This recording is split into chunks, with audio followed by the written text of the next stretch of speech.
রাসূল সাল্লাল্লাহু আলাইহি সাল্লাম পরের বাক্যে বললেন, কুল বিয়ামিনিক, ডান হাতে খাও।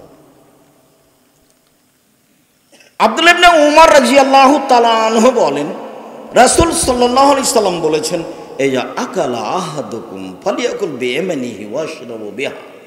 যখন তোমাদের কেউ খাবে, পান করবে, তখন সে যেন ডান হাতে খায়, ডান হাতে পান করে। আব্দুল্লাহ ইবনে উমর রাদিয়াল্লাহু তাআলা আনহু বলেন, রাসূল সাল্লাল্লাহু আলাইহি সাল্লাম বলেছেন, লা ইয়াকুলান্না আহাদুকুম বিশিমালিহি ওয়া লা ইয়াশরাবান্না বিহা। কখনোই তোমাদের কোনো ব্যক্তি যেন বাম হাতে না খায়, বাম হাতে পান না করে। কেন? ফাইনা শায়তান ইয়াকুলু বিশিমালিহি ওয়া ইয়াশরাবু বিহা। শয়তান বাম হাতে খায়, শয়তান বাম হাতে পান করে। যারা আপনি খেতে দেখছেন বাম হাতে চা খাচ্ছে বা কিছু খাচ্ছে, মনে করছে এটা ঢং, ও জানে না আমি কখন কখন শয়তান হয়ে গেছি। তো ধর্মকর্মের সাথে তো তার কোনো অবগতিতে নাই। খাওয়া আর মানুষের সাথে হইচই করা, গন্ডগোল করা, জেল হাজতে দেওয়া আর পায়খানা করার, দুনিয়া থেকে বিদায় হওয়া, এই তো জীবন। জীবনটা 16 আনাই মিছে। যে একটা পদ্য পড়েননি, জীবনটা 16 আনাই মিছে, বাবু আর মাঝি। ওই বাবু আর মাঝির মতো এখন প্রায় লোকের জীবন, প্রায় লোকের জীবন। আল্লাহ রাসূল যে বললেন যে বিদ্যে উঠে যাবে, মূর্খতা বেড়ে যাবে, তো 20 বছর আগে যত শিক্ষিত দেখছিলাম এখন তার চেয়ে তো অনেক বেশি। তাহলে বিদ্যা বেড়ে গেল না বেশি হয়েছে? বেশি হয়েছে। তা আল্লাহ রাসূল কি মিথ্যা কথা বলেছে? নাউজুবিল্লাহ। মানুষ যদি বিদ্যা অর্জন করার পরে বেতন পায় 1 লক্ষ 1.5 লক্ষ টাকা, তারপরেও প্রেসক্রিপশন লিখেছে তাকে লাগবে 1.5 টাকা। তারপরে যেই কোম্পানি ওকে টাকা দিয়ে রেখেছে ওষুধ সেই কোম্পানির লেখে, ও জানে যে এর চেয়ে ভালো কোম্পানির ওষুধ আছে। তো একই যদি শিক্ষিত বলেন, তাহলে মূর্খ মানুষকে প্রত্যেকটা স্তরে ঘটনাটা এরকম। রাসূল সাল্লাল্লাহু আলাইহি সাল্লাম বললেন, কিয়ামতের ধ্বংস হয়েছে ইসসাদুল আমরিল্লা গায়রা আহলিহি। অযোগ্য মানুষের হাতে যখন দায়িত্ব দেওয়া হবে, সব কাজ তখন কিয়ামত হবে। কাজে এখন আপনি যাকে শিক্ষিত বলছেন ও শিক্ষিত নয়, ভুল হয়েছে বুঝতে, নইলে আল্লাহ রাসূলের কথা মিথ্যা হয়ে যাবে। আল্লাহ রাসূল বলেছেন, মূর্খতা বেড়ে যাবে, বিদ্যা উঠে যাবে। আয়েশা রাদিয়াল্লাহু তাআলা আনহা বলেন, কানাত ইয়াদু রাসূলিল্লাহি সাল্লাল্লাহু আলাইহি ইমনা লিতুহুরিহি ওয়া তামিহি। রাসূলের ডান হাতটা ছিল খাওয়া ও পান করার জন্য এবং ভালো কাজের জন্য। রাসূলের ডান হাতটা কিসের জন্য ছিল? খাওয়া ও পান করা এবং ভালো কাজের জন্য। ওয়া ইয়াদুল ইসরা, রাসূলের বাম হাত খান ছিল লেখালাইহি ওয়া কাদারিহি আও লিল কাদারি, পেশাব পায়খানার জন্য আর ময়লার জন্য, অপবিত্র খারাপের কিছু খারাপের জন্য। ওই লোকটা এখনই বাম হাতে চা খেলো, তারপর আর পায়ের নিচে দেখছে একটা ন্যাকড়া বা খারাপ কিছু ময়লা, তো আর ডান হাত দিয়ে ধরবে না। দেখেন না পাশে আপনি পরীক্ষা করে, ও এখন কোন হাত দিয়ে ধরবে? ও এখন বাম হাত দিয়ে ধরবে। খাচ্ছে বাম হাতেই খেলেন, এখন ওই ময়লা কাপড়টা কোন হাতে ধরতে যাচ্ছে? বাম হাতে ধরছে। তার মানে এই বুদ্ধি তার কাজ করছে, কিন্তু ধর্মীয় বুদ্ধি কাজ করে না। মানে শিক্ষিত মানুষ নয়, আমি আর আপনি ভুল বুঝেছি। বাম হাত গিলাসে লাগিয়ে, ডান হাত নিচে লাগিয়ে, বাম হাত বাম হাতে গিলাস ধরে ডান হাত নিচে লাগিয়ে খাওয়ার কোনো সুযোগ নেই। ডান হাতেই গিলাস ধরতে হবে, এতে গিলাস অপরিষ্কার হয়ে যাক আর পরিষ্কার থাক, তাতে আসে যায়। সবার জন্য গিলাস করেন, আর না হলে ভাতই খায়েন না, খেজুর খান, যেটা সম্ভব হয় করেন। বাম হাতের কোনো সুযোগ নেই, এ কথা রাসূল সাল্লাল্লাহু আলাইহি ওয়াসাল্লাম বলেন। ডান হাত কুল মিম্মা ইয়ালিক, পাশ থেকে খাও। শেষের বাক্যে তিনি বললেন, পাশ থেকে খাও, পাশ থেকে খাওয়া। আনাস রাদিয়াল্লাহু তাআলা আনহু বলেন, রাসূল সাল্লাল্লাহু আলাইহি সাল্লাম বলেছেন, কুল মিন জাওয়ানিবিহা ওয়ালা তাকুল মিন ওয়াসতিহা ফাইনাল বারাকাতা তানজালু ফি ওয়াসতিহা। পাশ থেকে খাও, মধ্য থেকে খেও না, কেননা মধ্যে বরকত নাজিল হয়। রাসূল সাল্লাল্লাহু আলাইহি ওয়াসাল্লাম বলেন, কুলুমিন জাওয়ানে বেহা ওয়ালা তা কলবিন আলাহা, পাশ থেকে খাও, উপর থেকে খেও না। ফাইনাল বারাকাতা তানজিলু ফি আলাহা, উপর থেকে বরকত নাজিল হয়। গামলা থেকে আপনার ছেলে আপনি চামচটা মধ্যে ডুবাতে পারবেন না, এক পাশে ডুবিয়ে ভাত উঠাতে হবে। আপনার স্ত্রী ভাতের পাতিলে চামচটা মধ্যে ডুবাতে পারবেন না, এক পাশে ডুবাতে হবে। মধ্যে ডুবালে বরকত কমবেই, কাউকে বলা লাগবে না, এমনিতেই কমে যাবে, আপনি বুঝতে পারেন না, না পারেন, বরকত উঠে যায়। আয়েশা রাদিয়াল্লাহু তাআলা আনহা বলেন, কারণ নবী সাল্লাল্লাহু আলাইহি সাল্লাম ইয়াকুলু সিত্তান মিন আসহাবিহি, আল্লাহর নবী 6 জন মানুষকে নিয়ে খাচ্ছিলেন, তার সাহাবী 6 জনকে নিয়ে। ফাজারাবিউন, পল্লীর একজন বেদুইন মানুষ আসলো, ও আকালা বে লোকমাতাইনি, রাসূলের সাথে খেতে বসে 2 গাছে 2 লোকমাতে সব খাওয়া শেষ করে দিল। তখন রাসূল সাল্লাল্লাহু আলাইহি সাল্লাম বললেন, শোনো, আলা ইন্নাহু আলাউ সাম্মালা কাফাকুম, ও যদি খেতে বসে বিসমিল্লাহ বলতো তাহলে তোমার সবার জন্য যথেষ্ট হতো। যেহেতু বিসমিল্লাহ বলেনি, কাজে বিসমিল্লাহ বলে না যে সে 7 আঁতে খায়, 7 ভুঁড়িতে খায়। কাফের 7 আঁতে 7 ভুঁড়িতে খায়, মুমিন 1 আঁতে 1 ভুঁড়িতে খায়। কাজে এই কম খাবে আরও বেশি খাবে, বেশি যদি খায় বিসমিল্লাহ বলে তবু তাতে বরকত হবে, হবেই। বরকত ভিন্ন জিনিস, রুজি ভিন্ন জিনিস। জাবের রাদিয়াল্লাহু তাআলা আনহু বলেন, রাসূল সাল্লাল্লাহু আলাইহি সাল্লাম বলেছেন, ইজা কালা আহাদুকুম ফালইয়ালা কাসাবে ওয়াসাফা ফাইনা লা ইয়াদরি ফি ইয়াদিল বারাকা, যখন তোমাদের কেউ খাবে তখন সে যেন খাওয়া শেষে প্লেট চেটে খায়, আঙ্গুল চেটে খায়। কেন? কোন ভাতে বরকত আছে তার জানা নেই। ভাঙা ভাত প্লেটে ছিল, ধুয়ে ফেলে দেওয়া হয়েছে, বরকত চলে গেছে। ভাঙা ভাত হাতে লেগেছিল, আপনি চেটে খেলেন না, ওটা ধুয়ে ফেললেন, চলে গেল, বরকত চলে গেল। পড়ে গেছে সেটা তো ফেলে রেখে দেওয়া বহু দূরের কথা। জাবের রাদিয়াল্লাহু তাআলা আনহু বলেন, রাসূল সাল্লাল্লাহু আলাইহি সাল্লাম বলেছেন, ইন্না শায়তান লা ইয়াহজুরু ফি শাইইন কুল্লিহি, তোমাদের সব কিছুতেই শয়তান উপস্থিত হয়। যা করো, ঘুমাও, উঠো, খাও, চলো ফিরো, কাজ করো, সব কর্মে শয়তান থাকে। হাত্তা ইয়াহজুরু ফি তম, খেতে বসলেও আসে, খাওয়ার সময় তো শয়তান থাকে। এবার আল্লাহ রাসূল বলছেন, ওয়াইন সাকাতাত মিন আহাদিকুমুল লুকমা, খেতে বসে যদি 2-1টা ভাত পড়ে যায়, খাদ্য যদি পড়ে যায়, তাহলে রাসূল বলছেন, ফাল ইমিত মিনহা মাকানা মিনাল আজা, ওতে যদি কোনো ময়লা লেগে যায় তাহলে সে যেন সরিয়ে দেয়, ওয়াল ইয়াকুলহা, সেটা যেন খেয়ে নেয়, ওয়ালা ইয়াদাহালি শয়তান, সেটা যেন শয়তানের জন্য ছেড়ে না রাখে। ফাইনাল লা ইয়াদরি ফি ইয়াদিল বারাকা, তার জানা নাই কোন ভাতে বরকত আছে। অত্র বুখারী মুসলিমের হাদিসে প্রথমে যেটা বোঝা গেল, মানুষের সব জায়গাতেই শয়তান উপস্থিত হয়, খেতে বসলেও হয়। খেতে বসে যদি ভাত পড়ে যায়, ভাত দিতে লেগে, খাদ্য দিতে লেগে, তাহলে সেটা উঠিয়ে নিতে হবে, ময়লা লাগলে সরিয়ে দিতে হবে। প্লেটে ভাত রেখে হাতে পানি ঢেলে দেওয়া তো বহু দূরের কথা। আমার কাজ এমনটা সহজে হয় না। আমি ছাত্র জীবন থেকে নিয়ে এ যাবৎ কোনোদিন প্লেটে পানি ঢেলে দিয়েছি খাদ্য রেখে, তা ঘটেনি। আর মানুষে আমার জন্য খাওয়ার রেডি করেছে, তাতে আমি দেখেছি 32 আইটেমে তরকারি করেছে, আর 16 আইটেমে ভর্তা করেছে। সব ভর্তার গায়ে লিখে দেওয়া আছে এটা কোন জিনিসের ভর্তা। আমি কোনোদিন খাদ্য প্লেটে রেখে পানি ঢেলে দিইনি, এটা আমার জীবনে ঘটেনি কোনোদিন। আমার 16 বছর ছাত্র জীবন আছে, আর 33 বছর শিক্ষক জীবন আছে। আর দাওয়াতি জীবন প্রায় এরকমই।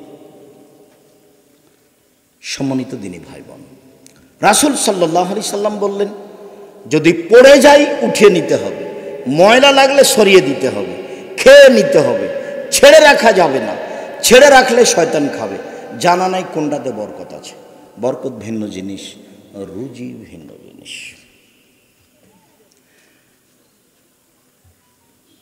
ওয়াসিব ইবনে হারব বলছেন যে আমি আল্লাহ রাসূলকে বললাম, আল্লাহর নবী, ইন্না নাকুলু ওয়া লা নাশবা, আমরা খাই কিন্তু তৃপ্তি পাই না, আমরা খাই কিন্তু তৃপ্তি পাই না। তখন আল্লাহ রাসূল বলছেন যে তাজতামিউনা আলা তুআমিকুম ওয়া তাতাফাররাকুনা, খেতে যখন বসো সবাই মিলে খেতে বসো না একা একাই বসো? কোনো না, তাফাররাক, আমরা ভিন্ন ভিন্ন বসি। আমি খাই এক সময়, আমার স্ত্রী খায় এক সময়, ছেলের খায় এক সময়, মেয়েরা এক সময়, কাজের মেয়েরা এক সময়, বিভিন্নভাবে খাই। তখন আল্লাহ রাসূল বলছেন না না না না, ইস্তামিউ আলা তুআমিকুম, একসাথে খাও। আযকুরুল্লাহ, বিসমিল্লাহ বলো, ইবারাক লাকুম ফিহি, তোমাদের খাদ্যে বরকত দেওয়া হবে।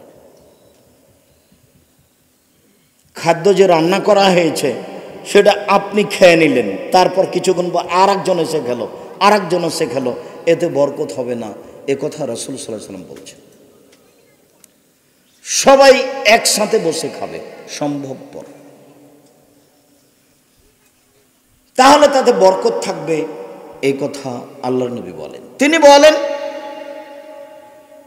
কুলু তুআমাকুম মুজতামিআন, একত্রিত হয়ে খাও, ওয়ালা তাকুলু মুতাফাররিকান, ভিন্ন ভিন্ন হয়ে খাও না।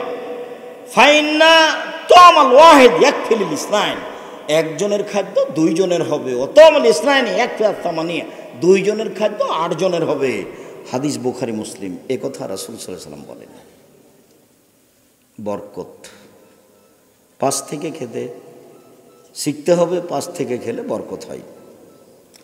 মেকদাদ ইবনে মাদি কারাব রাদিয়াল্লাহু তাআলা আনহু বলেন, রাসূল সাল্লাল্লাহু আলাইহি ওয়াসাল্লাম বলেছেন, কিলু তামাকুম ফাইনো ইবারাক লাকুম ফিহি, খাদ্য মেপে রান্না করো, বরকত দেওয়া হবে। চাউল যখন রান্না করতে যাচ্ছে মেপে নিতে হবে কতটুকু লাগবে। আমাদের রাজশাহী চাঁপাইনবাবগঞ্জের মহিলা মাচাচিরা ভাত রান্না করার সময়তে চাউল ঠিকই মাপে, কিন্তু রুটি বানানোর সময়তে আটা মেপে নেয় না, হাতে উঠে না একটা পরিমাণ মতো, মনে করে যে এতেই হবে। রাসূল সাল্লাল্লাহু আলাইহি ওয়াসাল্লাম বলছেন যে চাউলও মেপে নিতে হবে, আটাও মেপে নিতে হবে। আমি কতটি আটা রুটি বানাচ্ছি এটা তাকে জানতে হবে, তাতে বরকত হবে, এ কথা আল্লাহর নবী বলেন। বরকত ভিন্ন জিনিস, রুজি ভিন্ন জিনিস, খাওয়া ও পান করার নিয়ম। হুযায়ফা রাদিয়াল্লাহু তাআলা আনহু বলেন, রাসূল সাল্লাল্লাহু আলাইহি সাল্লাম বলেছেন, লা আকুলু মুত্তাকিয়ান, আমি কখনো হেলান দিয়ে খাইনি। আল্লাহর নবী কোনোদিন কখনো হেলান দিয়ে খাননি। হেলান দিয়ে খাওয়া কি জিনিস? চেয়ারে বসে পিছন দিকে হেলান দিয়ে খাওয়ার নাম হেলান দিয়ে খাওয়া। মনে করেন তারা ডান হাত মাটিতে রেখে লাগিয়ে খাওয়ার নাম হেলান দিয়ে খাওয়া, বাম হাত মাটিতে লাগিয়ে খাওয়ার নাম হেলান দিয়ে খাওয়া। মোল্লা আলী কারি হানাফি বিদ্বান বলেন যে 4 জানু হে বসে খাওয়াও হেলান দিয়ে খাওয়া। 4 জানু মানে যে ডান পা বাম দিকে করলেন, বাম পা ডান দিকে করলেন, নিতম্ব পিছন মাটির উপর রেখে দিলেন, এইভাবে বসে খাওয়া হেলান দিয়ে খাওয়া। তো তিনি বলছেন তাহলে কিভাবে খেতে হবে? তখন তিনি বলছেন পেশাব পায়খানায় যেভাবে বসে এইভাবে বসলে উরুর সাথে পেটটা চাপা থাকবে, তখন খেতে কম পারবে, কম খেতে হবে, এই হিসাবেই এইভাবে বসতে হবে, এটাই সুন্নাত। তিনি এই কথা বলেন। তবে রাসূল সাল্লাল্লাহু আলাইহি সাল্লাম হেলান দিয়ে খাননি, এই কথা রাবি সাহাবী বলেন। হেলান দিয়ে কি জিনিস তা স্পষ্ট আল্লাহ রাসূল বলেননি। বিদ্বানগণ মনে করেন হেলান দিয়ে খাওয়া এইভাবে খাওয়া। তাতে মোল্লা আলী কারি বলেন যে হাঁটু উঠিয়ে পেটের সাথে উরু লাগিয়ে বসে খেলে পেটটা চাপা থাকবে, তখন খাওয়া কম হবে, কম খেতে। আনাস রাদিয়াল্লাহু তাআলা আনহু বলেন, মা কালা রাসূলুল্লাহ সাল্লাল্লাহু আলাইহি ওয়াসাল্লাম আলা খেওয়ানিন ওলা ফি শুকরুজাতিন ওলা খবেজালাহু মুরাক্কাক কিলালে কাতাদা আলা ইসাইন ইয়াকুল কিলালা সুফর। আল্লাহর নবী কোনোদিন চেয়ার টেবিলে বসে খাননি, আল্লাহর নবী কোনোদিন এইভাবে খাননি যে অনেকগুলো খাদ্য তরিতরকারি ছোট ছোট পেয়ালাতে তার জন্য সাজানো হয়েছে, এইভাবে খাননি। আল্লাহ রাসূল কোনোদিন চিকন আটার রুটি খাননি। এইভাবেই এগুলো না খেয়ে তিনি দুনিয়া থেকে চলে গেছেন। তো কাতাদা রাদিয়াল্লাহু তাআলা আনহুকে বলা হলো তিনি কিভাবে খেতেন, তো তিনি বললেন দস্তরখানে বসে খেতেন। আগে দস্তরখান বিছিয়ে দিতে হবে, চৌকির উপরে হোক, মাঝাতে হোক, মাদির হোক, কাপড় হোক, কিছু বিছিয়ে দিতে হবে, তাতে বসে খেতে হবে। খাদ্য পড়ে গেলে সেখান থেকে তুলে নিতে হবে।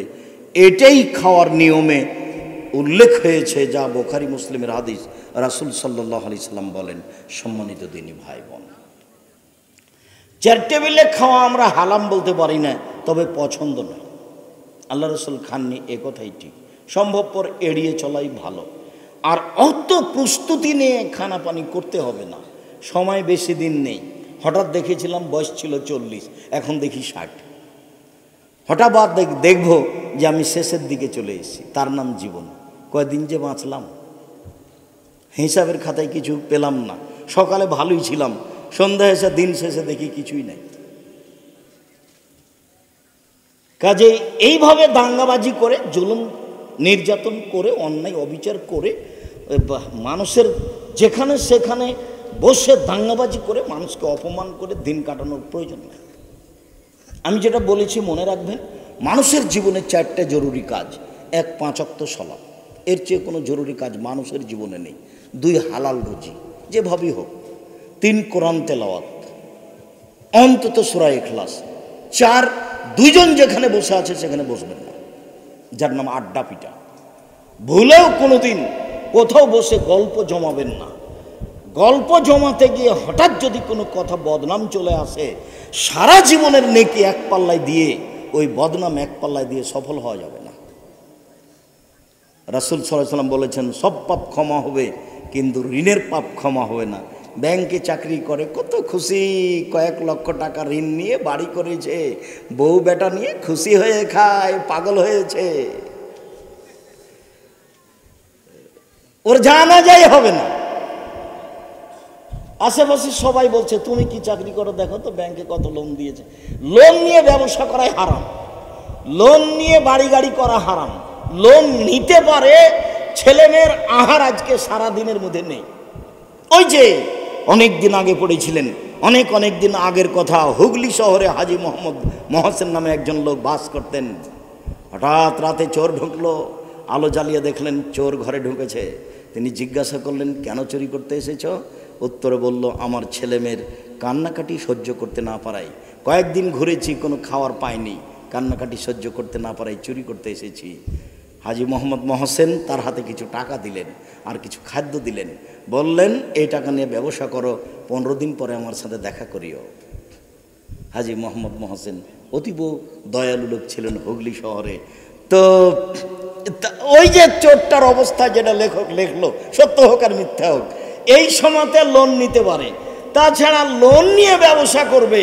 রাসূল সাল্লাল্লাহু আলাইহি সাল্লাম সালাম ফিরার পূর্বে প্রত্যেক দিন একটা দোয়ার একটা বাক্য পড়তেন। শেষে সেই দোয়া শেষে আছে, আল্লাহুম্মা নাউযু বিকা মিনাল মা'সামি ওয়াল মাগরাম।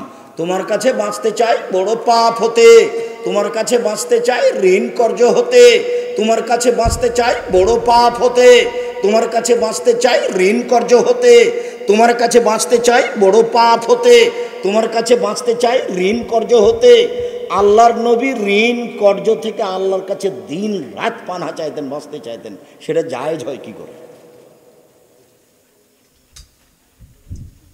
রুজি ছেলে মেয়ের নাই, তখন কর্জ নিতে হবে, সেটা ভিন্ন জিনিস। কাজেই কোথাও আড্ডা পিটবেন না, ঋণ নিয়ে কিছু করতে যাবেন না। অল্প সময় জীবন, চলে যেতেই হবে, আজ হোক আর কাল হোক, সময়ের ব্যবধান। সম্মানিত দিনী ভাই বোন, বলছিলাম খাওয়া পান করার নিয়ম।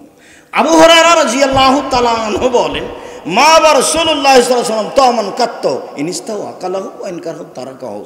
আল্লাহর নবী খেতে বসে কোনোদিন কোনো খাদ্যের নিন্দা করেননি। ভালো লাগলে খেয়েছেন, নইলে ছেড়ে দিয়েছেন, ভালো লাগলে খেলেছেন, নইলে ছেড়ে দিয়েছেন। বলেননি লবণ বেশি হয়েছে, কি করো এগুলো রান্না করো। বউকে মারা তো বহু দূরের কথা, গালি দেওয়া তো বহু দূরের কথা, ওই সময় তো মুখ খুলতে পাবেন না, মুখ খুললে খাদ্যের নিন্দা করা হবে। কাজেই আল্লাহর নবী কোনোদিন কোনো খাদ্যের নিন্দা করেননি। ভালো লাগলে খেয়েছেন, নলে ছেড়ে দিয়েছেন, বলেননি এই। অতএব মন্তব্য থেকে বেঁচে থাকার চেষ্টা করুন। সম্ভবপর কম খাবেন। কম খাওয়ার ব্যাপারে আল্লাহ রাসূলের কথা যেটা শুনেছেন সেটাই ঠিক। উমামা বাহিলি রাদিয়াল্লাহু তাআলা আনহু বলেন, রাসূল সাল্লাল্লাহু আলাইহি ওয়াসাল্লাম বলেছেন,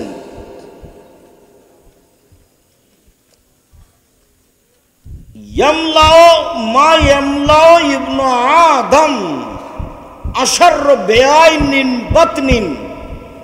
আদম সন্তান যা কিছু ব্যাগে রাখে, আদমের ছেলে মেয়ে যা কিছু থলেতে রাখে, আদমের সন্তান যা কিছু ব্যাগে রাখে, তার সবচেয়ে খারাপ সেইটা যেটা পেটে রাখে।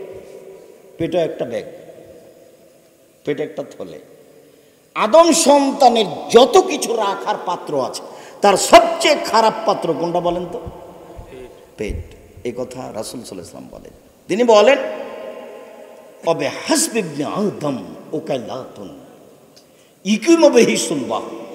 আদম সন্তানের উচিত ওই পরিমাণ খাবে যাতে তার পেটটা ঠিক থাকে, পিঠটা ঠিক থাকে, ও যেন চলতে পারে, ও যেন বাঁচতে পারে, এই পরিমাণ খাবে। পরের বাক্যে বলছেন, অইন কানালা মাহালা, খাওয়াই যদি লাগে তো 1600 মিন তামিন ও 1600 মিন সারাবিন ও 1600 লিন নফস। 3 ভাগের 1 ভাগ খাদ্য, 1 ভাগ পানি, 1 ভাগ শ্বাস প্রশ্বাস। পানিও বেশি হলে শ্বাসের অসুবিধা হবে, শ্বাসের অসুবিধা হলে অসুখ হবেই। খাদ্য বেশি হলে শ্বাস প্রশ্বাসের অসুবিধা হবে। আর পেটে তো কোনো মেশিন নাই, আপনি যেটা খেয়েছেন ওটা তো মেশিন দিয়ে ডলে দেওয়া হয় না। পানিতে পেটে একটা পানি জমা হয়, সেই পানি ওটাকে ডলে দেয়।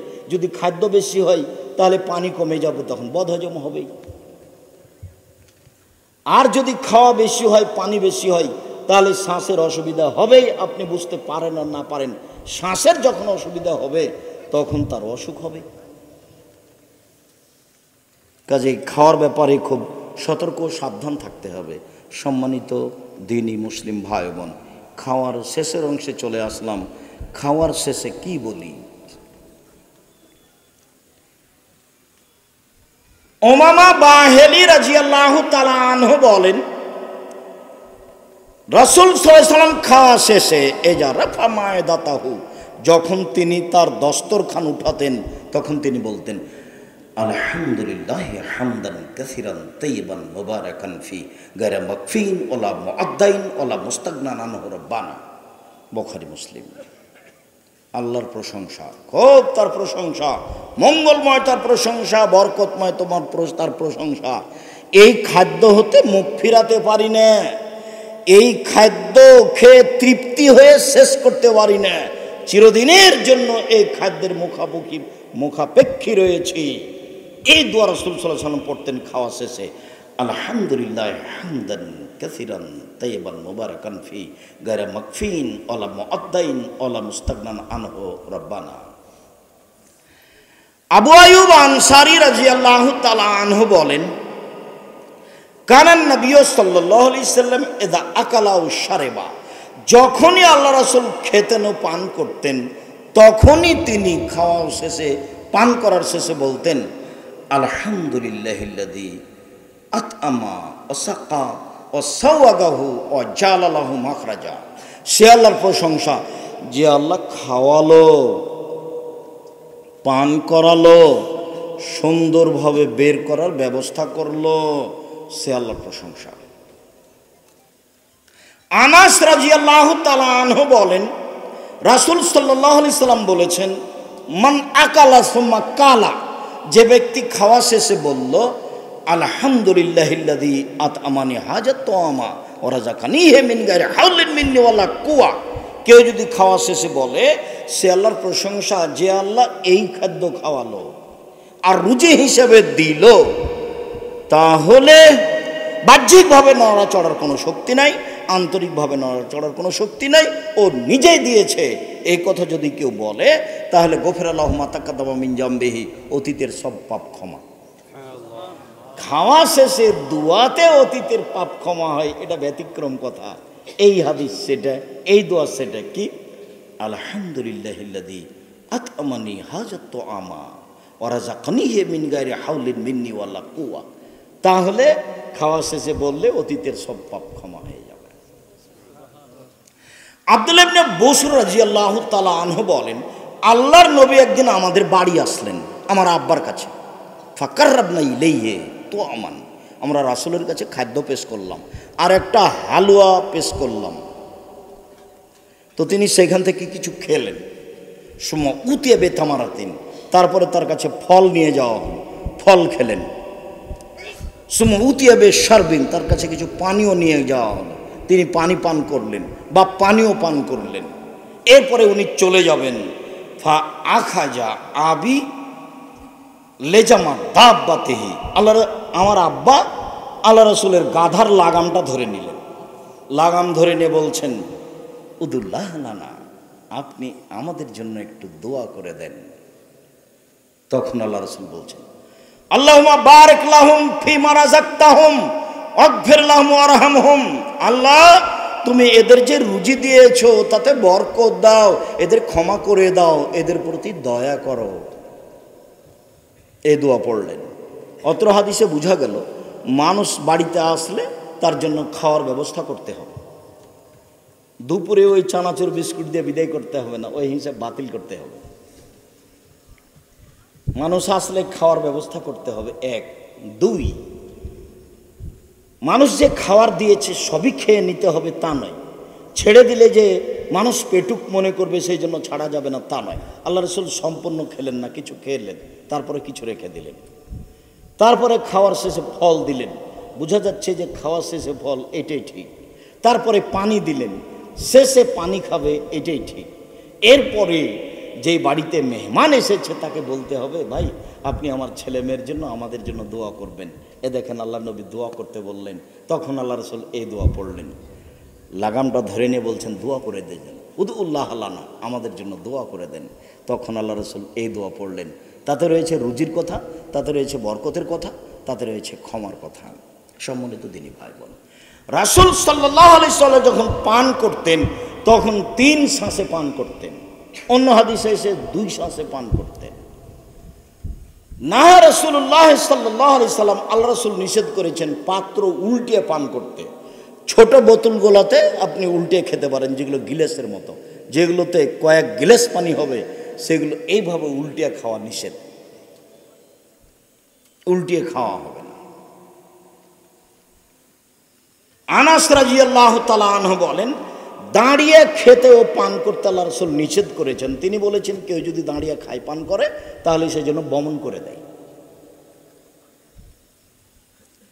আব্দুল্লাহ ইবনে আব্বাস রাদিয়াল্লাহু তাআলা আনহু বলেন, রাসূলের কাছে আমি জমজমের পানি নিয়ে গেলাম, তিনি জমজমের পানি পান করেন। অহ কায়েম, তখন তিনি দাঁড়িয়ে ছিলেন।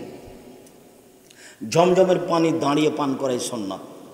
মাউ জমজম লিমা শরিবা লাহু, জমজমের পানি যে উদ্দেশ্যে খাবেন সেটাই পূর্ণ হবে। রাসূল সাল্লাল্লাহু আলাইহি সাল্লাম বলেছেন, খায়রু মাইনাল ওয়াজিলার যে মাউ জমজম, মাটির উপরে সবচেয়ে যে উত্তম দামি সুন্দর পানি, পবিত্র পানি, সেটা হলো জমজমের পানি। তিনি বলেন, মাউ জমজম তমত আমিন ও সকমশে পায়, জমজমের পানি হচ্ছে খাদ্যের খাদ্য, জমজমের পানি হচ্ছে রোগের আরোগ্য। জমজমের পানি দাঁড়িয়ে পান করতে হবে, এটাই সুন্নাত। সম্মানিত দিনী ভাই বোন, আমরা আপনাদের বসে থাকার অবস্থা খুব ভালো লাগলেও আমরা আসলে আন্তরিকভাবে বিদায় নিয়ে নিয়েছি, চলেই গেছিলাম, আবার ঘুরে এসেছি। যাক, দেখতে খুব ভালো লাগছে। রাজবাড়ি, বরিশাল, ফরিদপুর, রাজবাড়ি এসব এলাকায় আপনারা প্রতিষ্ঠান খুলবেন, কোরআন হাদিসের শিক্ষা ছেলেমেয়েরা করবে, এটা খুব দূরের কথা ছিল। আমরা আন্তরিকভাবে আপনাদের জন্য দোয়া করি। যে প্রতিষ্ঠান ওরা খুলেছেন সেই প্রতিষ্ঠানকে ভালোভাবে গড়ার জন্য চেষ্টা করবেন, সম্ভবপর সাহায্য সহযোগিতা করবেন। ভারত, বাংলাদেশ, পাকিস্তানে মানুষের সহযোগিতায় এই প্রতিষ্ঠান চলে। মরমে নিজের প্রতিষ্ঠানকে মূল্যায়ন করার চেষ্টা করেন। আর আমার পক্ষ থেকে যেটা থাকে সেটা হলো এই, আমার জীবনে বড় স্বাদ, আমি উন্নত মানের প্রতিষ্ঠান গড়বই ইনশাআল্লাহ, যেখানে ছেলে মেয়ে বাংলা, ইংরেজি, আরবি উন্নত মানের শিক্ষা অর্জন করে জাতির অন্যায়ের বিরুদ্ধে লড়বে মুখে কলমে মিডিয়ায়। সেটাই জামিয়া সালাফিয়া। জামিয়া সালাফি রূপগঞ্জ, নারায়ণগঞ্জ, ঢাকা 51 বিঘা জমির উপরে অবস্থান করে। যেখানে একটা মসজিদ তৈরি হতে যাচ্ছে, কাজ শুরু হয়েছে 200 শতক জমির উপরে, যার একতলাতে 10,000 মানুষ সালাত আদায় করতে পারবে। 33 শতক বিঘায় 6 বিঘায় জমির ওপরে। জামিয়া সালাফে রূপগঞ্জ, নারায়ণগঞ্জ, ঢাকা, জামিয়া সালাফে ডাঙ্গিপাড়া, পাওয়ারা, সেই এইসব প্রতিষ্ঠানে প্রায় 5,000 ছেলে মেয়ে পড়াশোনা করে। প্রায় 300 জন শিক্ষক শিক্ষিকা অবস্থান করেন, যাদের প্রতি মাসে বেতন লাগে 32 লক্ষ। অত্র প্রতিষ্ঠানে প্রায় 410 জন মতো এতিম আছে, 550 জন অসহায় ছেলে মেয়ে রয়েছে। এই কথা বলে আপনাকে বলতে চেয়েছি দোয়া করার কথা। আপনি খালি একটু মুখে বলবেন, আল্লাহ তুমি জামিয়া সালাফে কবুল করো, এইটুকু দাবি, অন্য কিছু দাবি নেই। আপনি টাকা পয়সা দিলেও গড়বে জামিয়া সালাফে, না দিলেও গড়বে, ইনশাল্লাহ গড়বেই গড়বে। কীভাবে গড়বে সেটা আমি জানি না, তবে গড়বে নিশ্চিত, ইনশাল্লাহ গড়বেই গড়বে। জাতির জন্য এই প্রতিষ্ঠান হবে একদিন চিরদিনের জন্য মূল্যায়নকর প্রতিষ্ঠান, সেটাই জামিয়া সালাফিয়া, যেখানে দেশ বিদেশের শিক্ষক অবস্থান করে। এক একজন শিক্ষকের পিছনে প্রায় লাখ টাকা খরচ আছে।